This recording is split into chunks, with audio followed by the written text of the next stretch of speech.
ჩვენ გვჭირდება კომპასი ჩვენს ცხოვრებაში ძვირფასებო. იცით, მე ბავშვობაში მქონდა კომპასი, შეიძლება თქვენც გქონდათ ეს კომპასი. და კომპასი ასე მუშაობს, რომ ესე იგი, როდესაც გამოწევ იმას რაღაცა, ხო, ამ ისარს რო აფიქსირებს და როდესაც ამ ფიქსაციას მოხსნი, ეს მაგნიტი არის რაღაც კომპასის ისრის თავზე არის მაგნიტი და ის ყოველთვის უჩვენებს ჩრდილოეთს. და მე ბავშვობაში მიგვირდა ჩრდილოეთს როგორ უჩვენებდა ყოველთვის საიდან იცოდა კომპასმა ხამდენი ტვინი საიდან ქონდა, მაგრამ მე როდესაც სწავლობდი ფიზიკას, დედამიწას გააჩნია მაგნიტური ველები ძვირფასებო. და ეს მაგნიტური ველი ამ კომპასის მაგნიტზე მოდის ურთიერთქმედებაში და ყოველთვის ჩრდილოეთს აჩვენებს.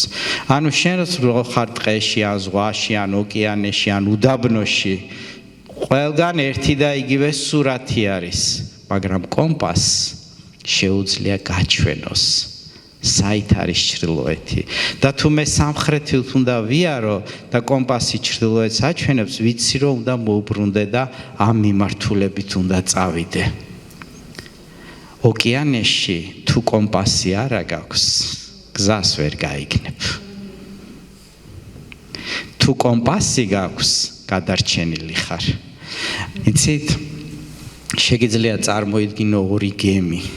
ერთ გემს აქვს კომპასი, მეორეს არ აქვს კომპასი. რომელ გემში ჩაჯდები? თუ ტვინი გაქვს და აზრი გაქვს, კომპასიან გემში უნდა ჩაჯდე. მაგრამ ზოგი გეუბნება, კაცო, ეგ პატარა მოწყობილობაა ხა, გამოწევ დატრიალდება, შეწევ გაჩერდება. მეტი არაფერი. მაგრამ თუ შენ იცი რომ დედამიწას აქვს მაგნიტური ველი, რომელიც ღმერთმა შექმნა, მაშინ მიხვდები, რომ ამ ყუთის ეს ყუთი მარტო ყუთი არ არის, ის დაკავშირებულია მაგნიტურ ველთან, დედამიწის მაგნიტურ ველთან. იცით ძვირფასებო, თუ შენ დაკავშირებული ხარ იესო ქრისტესთან, შენ მომუშავე კომპასი ხარ.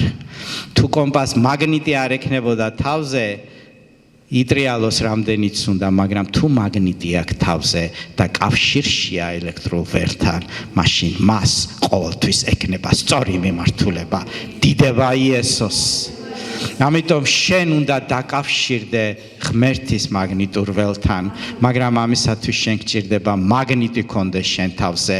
ეს არის ღმერთის სიტყვა, ეს არის ჭეშმარიტება და შენ ყოველთვის სწორი გზებით ივლი. დიდება იესოს.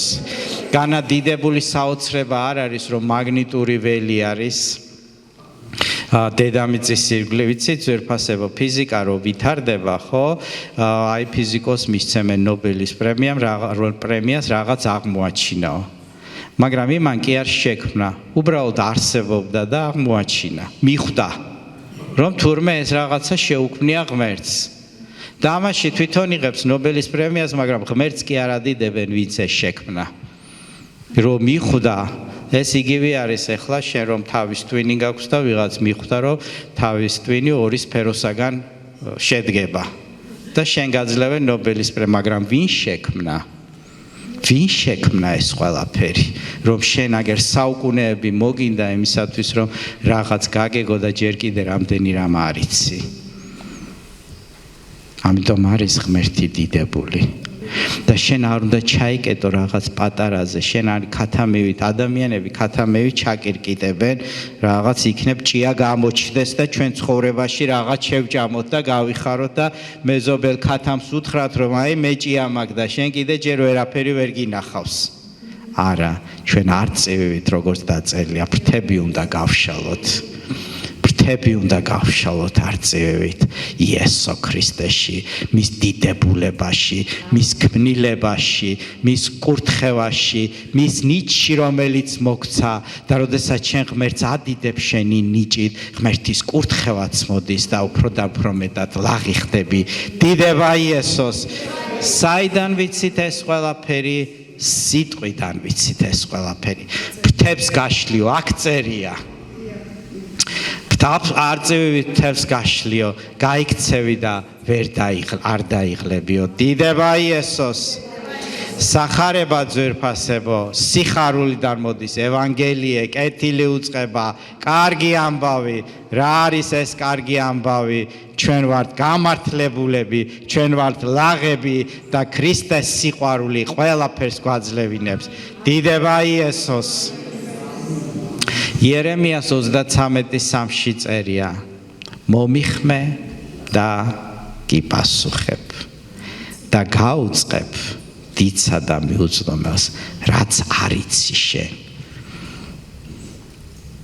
იცით ძვირფასებო, ღმერთმა ბევრი რამ იცის, რომელიც არც ერთმა ფიზიკოსმა არ იცის, არც ერთმა მეცნიერმა არ იცის. ამიტომ, როდესაც სიტყვაში ხარ და უფალთან ხარ ურთიერთობაში, შენს წინაშე სხვა სამყარო იხსნება. იცით, ეს იგივეა, როდესაც შენ ენა იცი, ხო თუ იცი, ახლა მარტო ქართული, ბევრი რაღაცა ჩაკეტილია შენს წინაშე. რაღაცას ვერ კითხულობ, რაღაცას ვერ იგებ, ვიღაცა რასაც გითარგმნეს, იმაზე ხარ დამოკიდებული. ახლა, მაგრამ როდესაც იცი რაღაც, ხო შენს წინაშე იშლება ახალი სამყარო.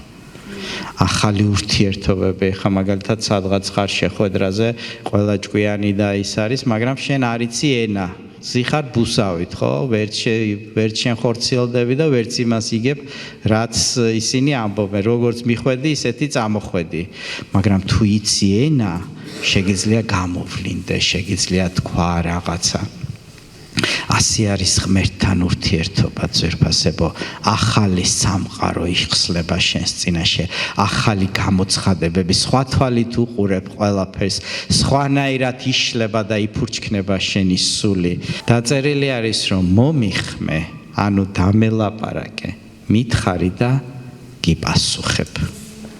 მაგრამ ისე კი არა უბრალოდ, გაუწყებ დიცა და მიუწვდომელს. რაც არ იცი შენ. ღმერთის გზები არის შეუცნობელი და მას შეუძლია გითხრას ის, რასაც შენ ვერ ხვდები. დიდება იესოს. თქვი, მე მოუხმობ უფალს. დიდება ჩემ ძლიერ ღმერთს. ჩვენ მოუხმობთ უფალს ჩვენი ოჯახისათვის, ჩვენი ცხოვრებისათვის, ჩვენი მომავლისათვის. იოანეს 20:21-ში წერია: ხელახლა უთხრა მათ იესომ, მშვიდობა თქვენ და როგორც მე მომავლინა მამამ, მეც ისე მიგავლენთ თქვენ. ჩვენ ვართ მოვლინებულები ძვირფასებო, რომ ვაუწყოთ ცოცხალის სიტყვა, რომ ადამიანებს უთხრათ ჭეშმარიტება, რომ ადამიანებს უთხრათ განთავისუფლების შესახებ, ადამიანებს უთხრათ განკურნების შესახებ, ადამიანებს უთხრათ სილაღის შესახებ, ადამიანებს უთხრათ გამართლების შესახებ და როგორც მე მომავლინა მამამ იესო ამბობს, მეც მიგავლენ თქვენ. დიდება ჩვენ ძლიერ ღმერთს. დიდება იესოს.